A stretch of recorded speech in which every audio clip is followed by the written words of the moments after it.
வேளாண் பட்ஜெட்டில் அறிவிக்கப்பட்ட திட்டங்கள் தகுதியான விவசாயிகளை சென்றடைய வெளிப்படைத்தன்மையை முதலமைச்சர் விஜய் கடைபிடிப்பாரா?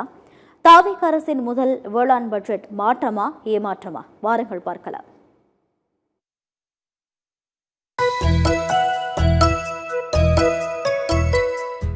உழுவதும் உழைப்பதும் பிறவி பெருங்கடன் என எண்ணி நமக்கெல்லாம் உணவை விளைவித்துக் கொடுக்கும் விவசாயிகளுக்காக கடந்த 6ஆம் தேதி அமைச்சர் வினோத் வேளாண் பட்ஜெட்டை தாக்கல் செய்தார்.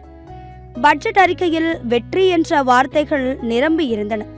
ஆனால் முதலமைச்சர் விஜய் தலைமையிலான தாவேக அரசின் முதல் வேளாண் பட்ஜெட் விவசாயிகளின் வாழ்க்கையில் வெற்றியை கொடுக்குமா என்று விவசாயிகள் எதிர்பார்த்துள்ளனர்.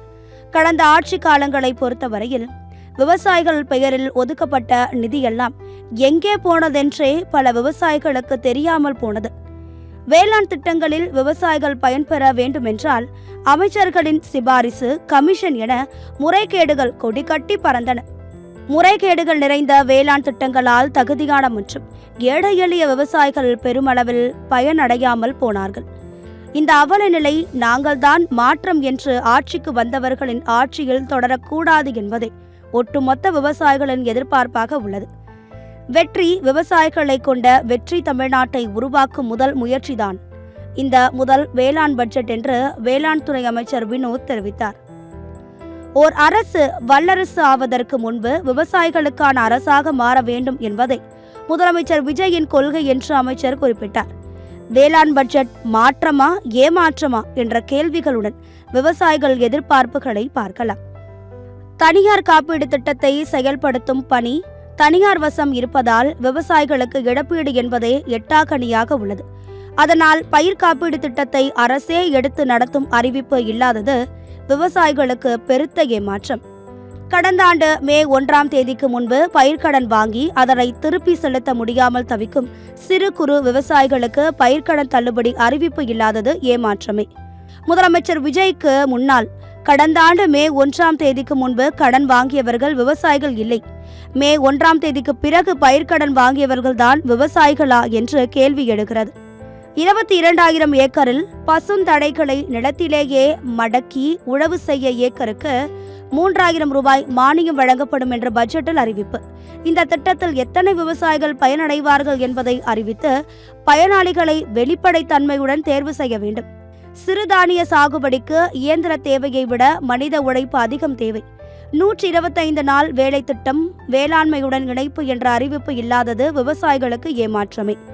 சிறுதானிய சாகுபடியை ஊக்குவிக்க தமிழ்நாடு சிறுதானிய இயக்கத்துக்கு ஒதுக்கப்பட்ட 63.81 கோடி ரூபாய் எப்படி செலவழிக்க போகிறார்கள் என்பதை பொறுத்திருந்துதான் பார்க்க வேண்டும். காட்டுப்பன்றி சேத தடுப்பு திட்டத்தின் கீழ் திரவம் தெளிப்பு, சூரிய சக்தியால் இயங்கும் மின் வேலி அமைத்தல், சீமை கருவேல மரங்களை அகற்றுதல் ஆகிய 3 அம்சங்களும் தோல்வியடைந்த திட்டம். காட்டு பன்றிகளை கொல்ல விவசாயிகளுக்கு அனுமதி வழங்குவதே தீர்வு என்கிறார்கள் விவசாயிகள். விளைபொருட்கள் வீணாவதை தடுக்க 45,500 விவசாயிகளுக்கு தார்பாய்கள் வழங்க 10 கோடி ரூபாய் ஒதுக்கப்பட்டுள்ளது. தார்பாய் வேண்டும் என்று எந்த விவசாயி கோரிக்கை விடுத்தார் என்பதே இங்குள்ள கேள்வி.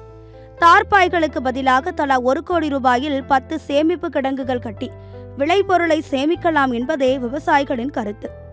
கல் தடையை நீக்குவதே பனை சார்ந்த பொருளாதாரத்தை மீட்டெடுக்கும் என்று பனை ஏரிகளும் விவசாயிகளும் கோரிக்கை விடுத்து வரும் நிலையில் பனை பாதுகாப்பு இயக்கம் என்பதே ஏமாற்று வேலை என்ற குற்றச்சாட்டு எழுந்துள்ளது.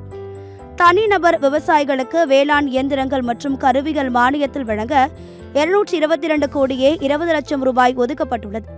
855 விவசாயிகளுக்கு டிராக்டர், 1400 விவசாயிகளுக்கு சுழற் களைப்பை, 8870 விவசாயிகளுக்கு பவர் ட்ரில்லர் வழங்கப்பட உள்ளன.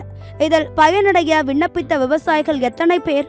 அதில் தகுதியான விவசாயிகளை தேர்வு குறித்து வெளிப்படைத்தன்மை உருவாக்க வேண்டும் என்பதே விவசாயிகளின் கோரிக்கை. மழைநீர் சேமிப்பதற்காக 500 பண்ணை குட்டைகள் உருவாக்கும் திட்டம் அறிமுகப்படுத்தப்பட்டுள்ளது. அதாவது ஒரு மாவட்டத்திற்கு சுமார் 13 பண்ணை குட்டைகள் மட்டுமே அமைக்க முடியும் சூழல் உள்ளது. நிலத்தடி நீர்மட்டம் வெகுவாக குறைந்து வரும் நிலையில் அதிக எண்ணிக்கையில் பண்ணை குட்டைகள் அமைக்க நிதி ஒதுக்கீடு செய்திருக்கலாம். ஒவ்வொரு பயிர்களின் உற்பத்தியை அதிகரிக்க இவ்வளவு திட்டங்கள் தேவையில்லை. விளைபொருட்களுக்கு லாபகரமான விலை கொடுத்தாலே உற்பத்தியும் சாகுபடி பரப்பளவும் தானாக அதிகரிக்கும் என்பதுதான் நிதர்சனமான உண்மை.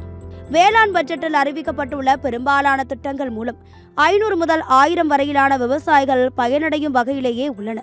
ஒவ்வொரு திட்டங்களும் வெளிப்படைத்தன்மையுடன் தகுதியான விவசாயிகளை சென்றடைந்தால்தான் திட்டங்களும் வெற்றி அடையும், விவசாயிகளும் வெற்றி அடைவார்கள். சத்தியம் செய்திகளுக்காக ஃப்ரைடே ஃபார் ஃபார்மர்ஸ் இயக்கம்.